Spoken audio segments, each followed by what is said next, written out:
मेरे प्यारे साथियों, आप सभी का हमारे फिटर फाइटर चैनल में बहुत बहुत स्वागत है। जैसा कि आप सभी को मालूम है कि बीएचएल भोपाल का अप्रेंटिस का जो है फॉर्म भर चुका है और आपको मालूम है कि इसमें बहुत तगड़ा कंपटीशन है। तो आपको तैयारी करके चलना पड़ेगी अभी से, क्योंकि इसका पेपर 1 महीने के अंदर हो जाएगा।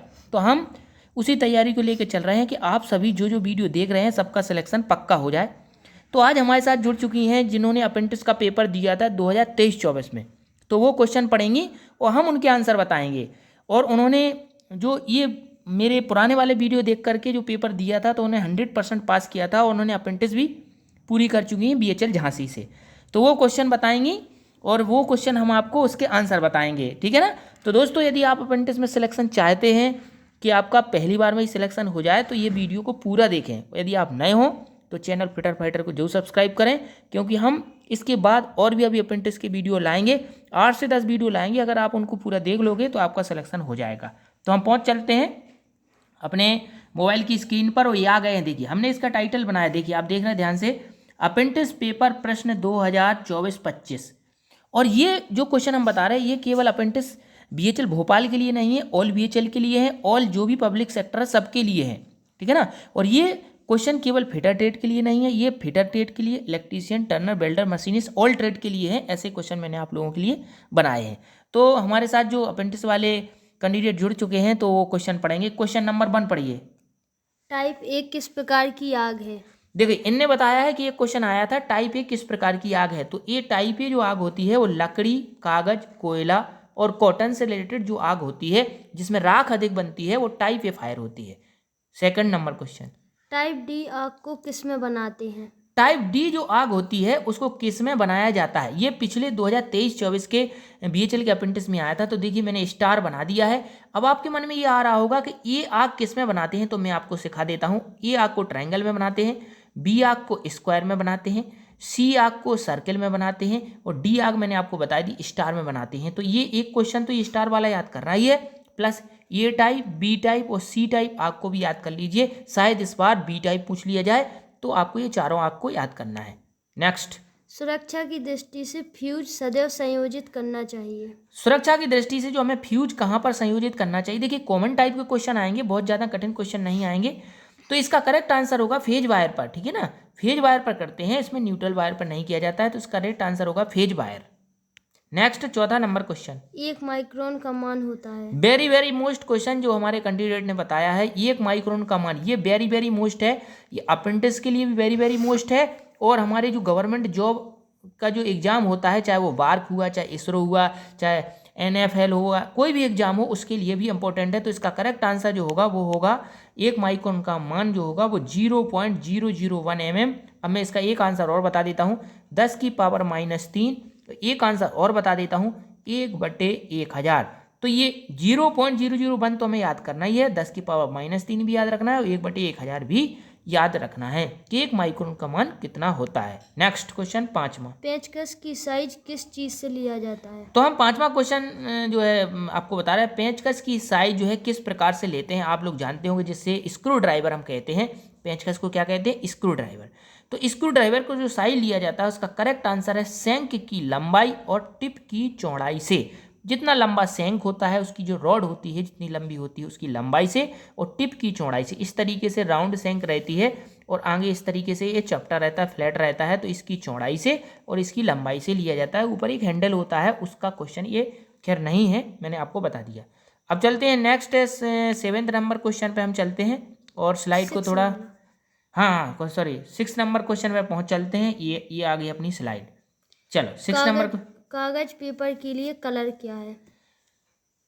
अब ये 6 नंबर क्वेश्चन जो ये पढ़ा है इन्होंने, कागज पेपर के लिए कलर कोड। अभी क्वेश्चन में थोड़ा सा इसको त्रुटि को सुधारना पड़ेगा कि कागज पेपर के लिए डस्टबिन, कागज पेपर के लिए जो डस्टबिन होता है जिसमें हम कागज पेपर का रद्दी कागज पेपर डालते हैं, तो उसके लिए किस कलर के बिन का हम इस्तेमाल करते हैं वो है, तो कागज पेपर डालने के लिए नीले कलर के डिब्बे का हम इस्तेमाल करते हैं।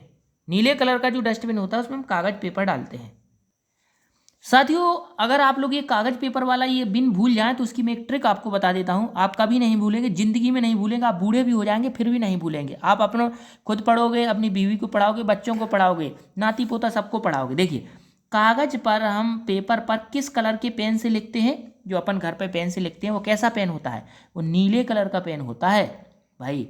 नॉर्मली हम नीले कलर की पेन से लिखते हैं, लाल कलर से भी लिखते हैं, काले से भी लिखते हैं। जैसे मैंने काले और लाल से लिखा है तो आप कहोगे भैया आपने तो काले लाल से लिखा है। तो नॉर्मली बात कर रहा हूँ, नॉर्मली कागज पर हम नीले कलर की पेन से लिखते हैं, तो इसलिए कागज पेपर के लिए नीले कलर के पेन का इस्तेमाल किया जाता है। ये ट्रिक है। 7 नंबर क्वेश्चन पढ़िए। बॉल बेयरिंग में आमतौर पर केज निम्नलिखित में से किस चीज से बना होता है? अब बॉल बेयरिंग होती है जिसमें बीच में छर्रे पड़े होते हैं। देखिए इस तरीके से बीच का होता है, आईडी होता है, ओडी होता है, इसमें छर्रे होते हैं, ठीक है ना, बीच में छर्रे होते हैं, इसमें केज लगी रहती है।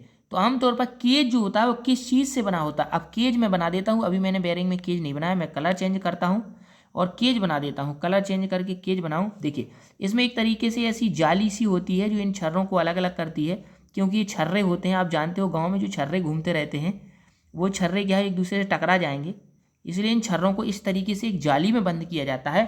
छर्रों का काम होता है घूमना। जैसे गांव में कोई लड़का ज़्यादा घूमता है तो उसको छर्रा बोल देते हैं हम लोग, ठीक है, आप लोग भी शुद्ध भाषा समझ गए होंगे। तो इसमें जो बेयरिंग में जो छर्रे होते हैं वो घूमते हैं तो ये लड़ ना जाए एक दूसरे से, इसमें एक जाली बनाई जाती है जो रेड रंग की मैंने बना के आप लोगों को दिखाई है, ठीक है ना। तो ये बनाई जाती है नॉन फेरस की बनी होती है, नॉन फेरस। तो नॉन फेरस देखिए इसमें पीतल लिखा हुआ है, तो इसका करेक्ट आंसर पीतल होगा। पीतल के बाद इसमें अगर आप चाहें तो कॉपर भी हो सकता है, गन मेटल भी हो सकता है। आप लोगों ने गन मेटल भी सुना होगा, लेकिन इसका करेक्ट आंसर जो हमारे जो कैंडिडेट हमसे जुड़े हैं उन्होंने पीतल बताया कि इसमें पीतल ऑप्शन में था, तो इसका करेक्ट आंसर पीतल ही होगा, ठीक है ना। फिर आपको ध्यान रखना है कि नॉन फेरस का आपको आंसर लगाना है, पीतल हो, कांसा हो, गन मेटल हो, नॉन फेरस लगाना, फेरस नहीं लगाना है आपको, ठीक है ना। क्वेश्चन नंबर 8 पढ़िए। निम्न से किससे फर्नेस का तापमान मापा जाता है? ये भी वेरी वेरी मोस्ट क्वेश्चन है हर एग्जाम के लिए। फर्नेस जो भट्टी होती है उसका तापमान जो है बहुत ज़्यादा होता है, तो उसको थर्मामीटर से नहीं नापा जाता है, ठीक है ना। थर्मामीटर से इंसान का बुखार नापा जाता है, लेकिन भट्टी का तापमान जो होता है, फर्नेस का मतलब होता है भट्टी, तो भट्टी का तापमान किससे नापा जाता है? तो इसका करेक्ट आंसर होगा पायरोमीटर। पायरोमीटर जो होता है वो 2000 डिग्री सेल्सियस तक के टेम्परेचर को चेक कर सकता है नॉर्मली, ठीक है ना। नेक्स्ट क्वेश्चन पढ़िए। फिलर गेज का उपयोग क्या है? फिलर गेज का उपयोग यानी फिलर गेज से हम क्या चेक करते हैं? तो ये भी काफ़ी इंपॉर्टेंट क्वेश्चन है, ये सारे इंपॉर्टेंट क्वेश्चन ही बताए हैं इन्होंने। 2 मैचिंग पार्टों के बीच का गैप चेक किया जाता है, तो इसको आप ध्यान रखिए कि फिलर गेज से 2 मैचिंग पार्टों के बीच का गैप चेक करते हैं, या इसमें 2 मैचिंग पार्टों के बीच का फासला भी आ सकता है। नेक्स्ट क्वेश्चन 10वां। गो गेज का उपयोग क्या है? 10वां क्वेश्चन जो है वो है गो गेज का उपयोग। तो गो गेज जो होता है ये होल के आकार की जांच करता है, तो इसमें लिखा है छिद्र के आकार की जांच करने के लिए इसका करेक्ट आंसर इसमें लिखा हुआ है। तो चाहे होल लिखा हो और चाहे छिद्र लिखा हो, तो ये जो गेज होता है, जो प्लग गेज होता है, वो होल के आकार को चेक करता है। अब नेक्स्ट स्लाइड पे पहुंच चलते हैं अपन लोग। कहाँ तक क्वेश्चन हो गए? 11th नंबर पढ़ना। चलो 11th नंबर पढ़िए। 11th number, vernier height gauge की परिशुद्धता कितनी है? अब देखिए इसमें परिशुद्धता इन्होंने बताया है, तो इसको हम लीस्ट काउंट कह देते हैं। क्या कह देते हैं? इसको लीस्ट काउंट कह देते हैं। अब इसमें वर्नियर हाइट गेज की लीस्ट काउंट पूछी गई है, तो वर्नियर हाइट गेज की लीस्ट काउंट होती है 0.02 mm। अब मैं इसमें एक क्वेश्चन और बता देता हूँ।